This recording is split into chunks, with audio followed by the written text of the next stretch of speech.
नमस्कार विद्यार्थियों। कल के हमने वीडियो में संवेग तथा संवेगात्मक विकास पार्ट 1 अध्याय 4 से संबंधित प्रश्नों का अध्ययन किया था। अब हम आगे के वीडियो में संवेग तथा संवेगात्मक विकास पार्ट 2 से संबंधित प्रश्नों का अध्ययन करेंगे। और उससे पहले एक महत्वपूर्ण सूचना यह है कि आपका जो सीटेट का एग्ज़ाम जिन लोगों का होने वाला था, जिन लोगों ने फार्म भरा था तो उसका एग्ज़ाम स्थगित कर दिया गया है। आप सभी को पता होगा, कोरोना महामारी के चलते बहुत सारी परीक्षाएं स्थगित हो रही हैं, तो उसका ऑफिशियल नोटिस भी आ गया है। तो अभी ज़्यादा चिंता करने की बात नहीं है, लेकिन फिर भी सतत तैयारी में लगे रहेंगे तभी आपका किसी प्रकार से लाभ होगा। और जब आप विस्तृत अध्ययन करके किसी चीज़ का चलते हैं तब आप कोई अच्छा कार्य कर पाते हैं। तो अगर शिक्षा से संबंधित आप जुड़े हैं, शिक्षण से संबंधित आप जुड़े हैं, शिक्षक बनना चाहते हैं, तो उसके लिए देखिए, आपको औपचारिक नहीं, आपको पूर्ण रूप से लगना होगा, पूर्ण मनोयोग से आपको जुड़ना होगा, तब आप इसको कर सकते हैं, इसमें सफलता प्राप्त कर सकते हैं। तो आइए अब हम शुरू करते हैं संवेग तथा संवेगात्मक विकास पार्ट 2 से संबंधित प्रश्न। संवेग तथा संवेगात्मक विकास पार्ट 1 में हमने पहले पार्ट में कुल 26 प्रश्नों का अध्ययन किया था। तो अब आगे बढ़ाते हैं 26 से आगे जो प्रश्न हैं। प्रश्न नंबर 27, किस सिद्धांत के अनुसार प्रत्येक बालक और बालिका के विकास का अपना स्वयं का स्वरूप होता है? ऑप्शन ए, विकास क्रम का सिद्धांत, बी, विकास दिशा का सिद्धांत, सी, एकीकरण का सिद्धांत, डी, वैयक्तिक भिन्नताओं का सिद्धांत। यदि यहाँ पर हम देखें तो विकास का जो अपना स्वयं का स्वरूप होता है, उस स्वरूप के अंतर्गत वैयक्तिक भिन्नताओं का सिद्धांत बिल्कुल सही होता है।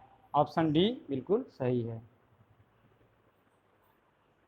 प्रश्न 28, किस सिद्धांत के अनुसार बालक का गामक और भाषा संबंधी विकास होता है? ऑप्शन ए, विकास क्रम का सिद्धांत, बी, विकास दिशा का सिद्धांत, सी, एकीकरण का सिद्धांत, डी, समान प्रतिमान सिद्धांत।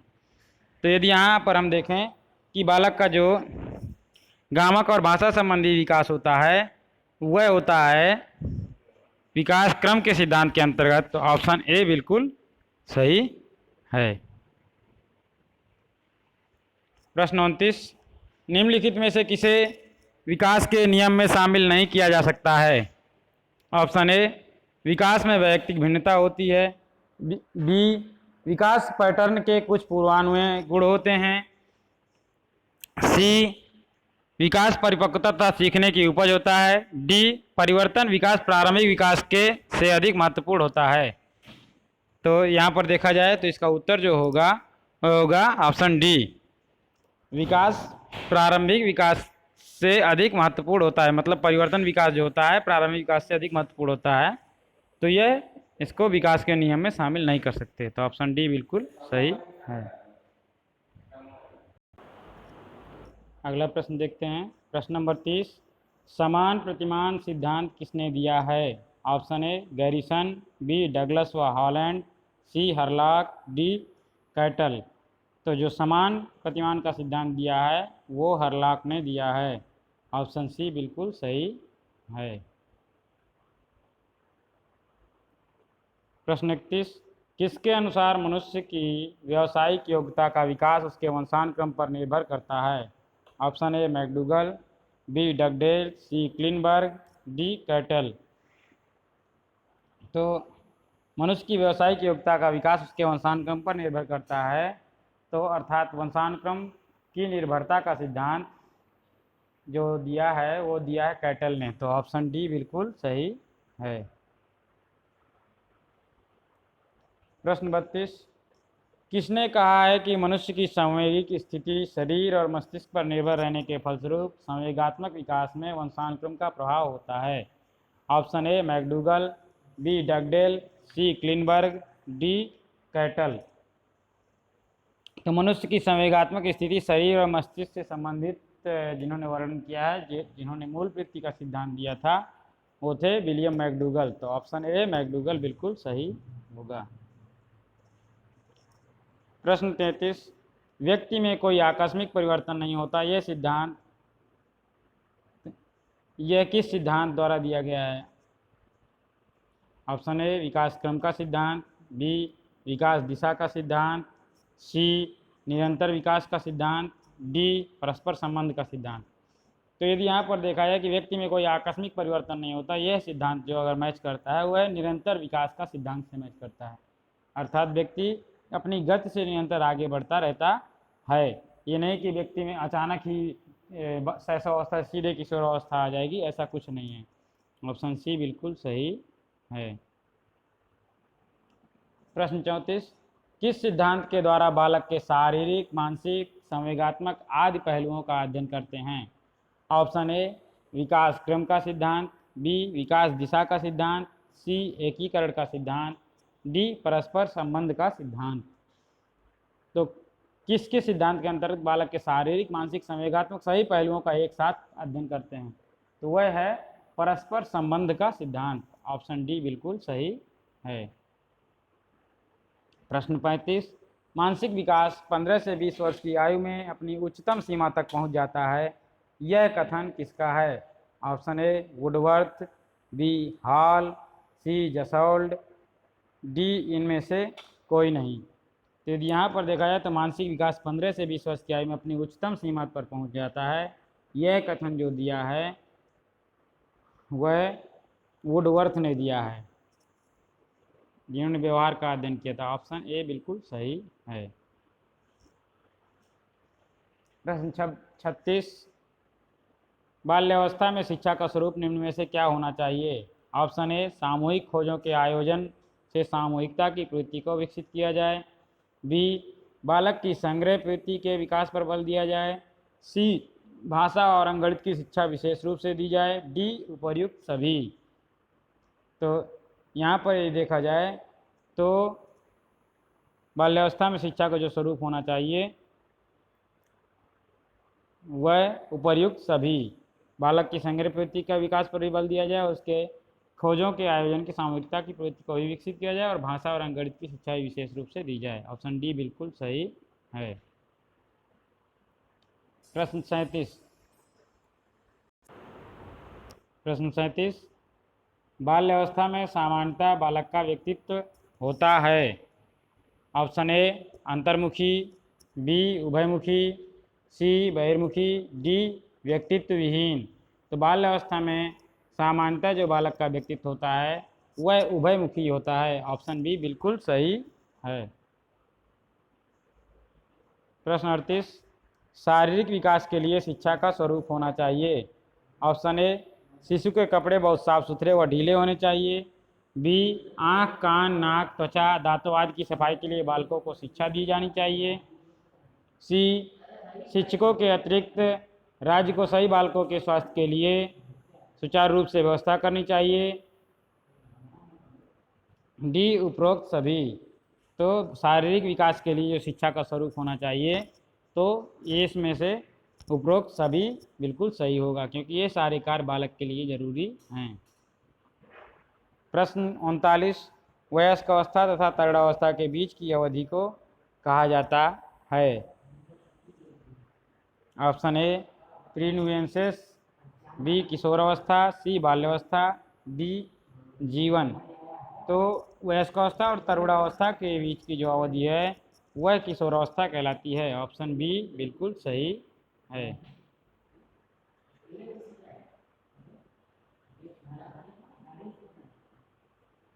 प्रश्न 40, निम्न में से संवेदना का प्रकार नहीं है। ऑप्शन ए दृश्य, बी सुनना, सी स्पर्श, डी इनमें से कोई नहीं। तो संवेदना का जो प्रकार नहीं है तो वह ऑप्शन डी इनमें से कोई नहीं, अर्थात ये सभी जो हैं वो संवेदना के प्रकार हैं। प्रश्न 41, व्यक्ति की उत्तेजना ही संवेग है, यह कथन है। ऑप्शन ए वुडवर्थ का, बी रॉस का, सी वैलेंटाइन का, डी इनमें से कोई नहीं। तो व्यक्ति की उत्तेजना ही संवेग है, यह कथन वुडवर्थ ने दिया है। ऑप्शन ए बिल्कुल सही है। प्रश्न 42, रागात्मक वेग से ही संवेग की उत्पत्ति होती है।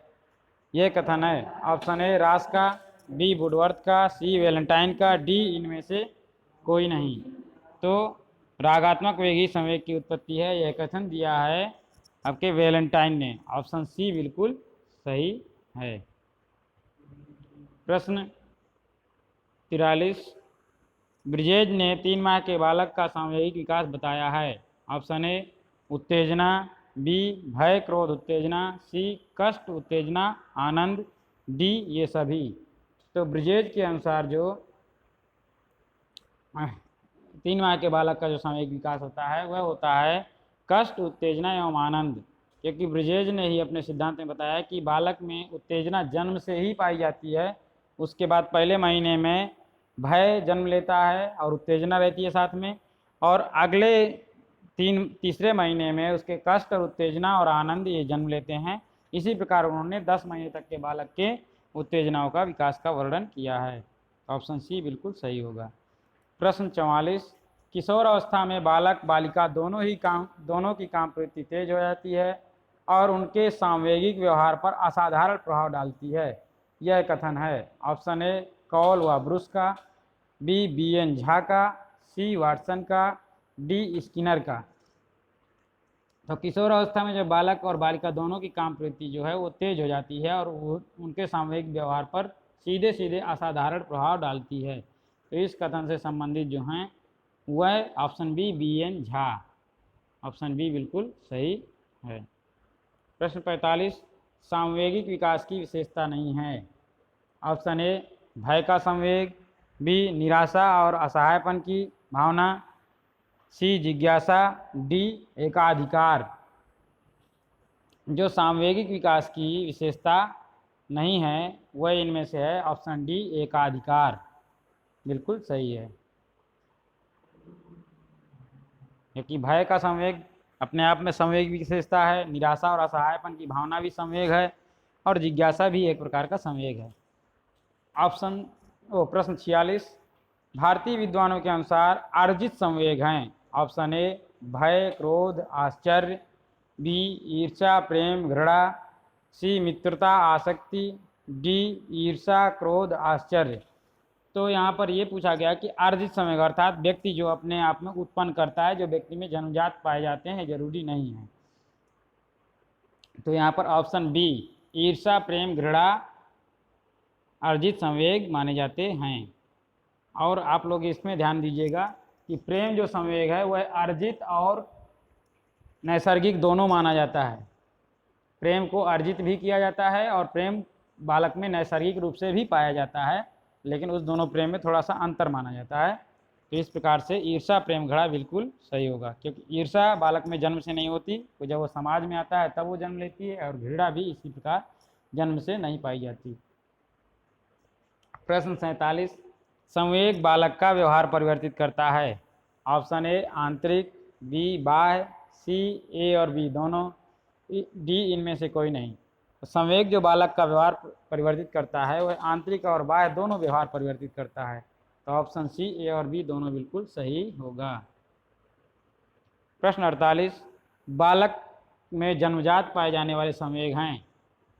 ऑप्शन ए घृणा प्रेम ईर्ष्या, बी क्रोध भय प्रेम क्रोध, सी ए और बी दोनों, डी इनमें से कोई नहीं।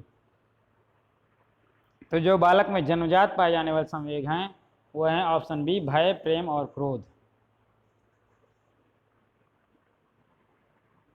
प्रश्न 49, किस अवस्था तक शिशु अपने दोनों हाथों से समान रूप से कार्य करता है। अर्थात शिशु का जो कार्य होता है दोनों हाथों से बराबर, दोनों हाथ उसके चलते रहते हैं, तो वह किस अवस्था तक होता है। ऑप्शन ए 6 माह, बी 3 माह, सी 9 माह, डी 2 वर्ष। तो जो शिशु अपने दोनों हाथों से समान रूप से कार्य करता है तो वह उसकी अवस्था मानी जाती है 6 माह तक। ऑप्शन ए बिल्कुल सही है। प्रश्न 50, भय रूपी संवेग से उत्पन्न होने वाला भाव है। ऑप्शन ए निराशा, बी चिंता, सी भ्रम, डी आश्चर्य।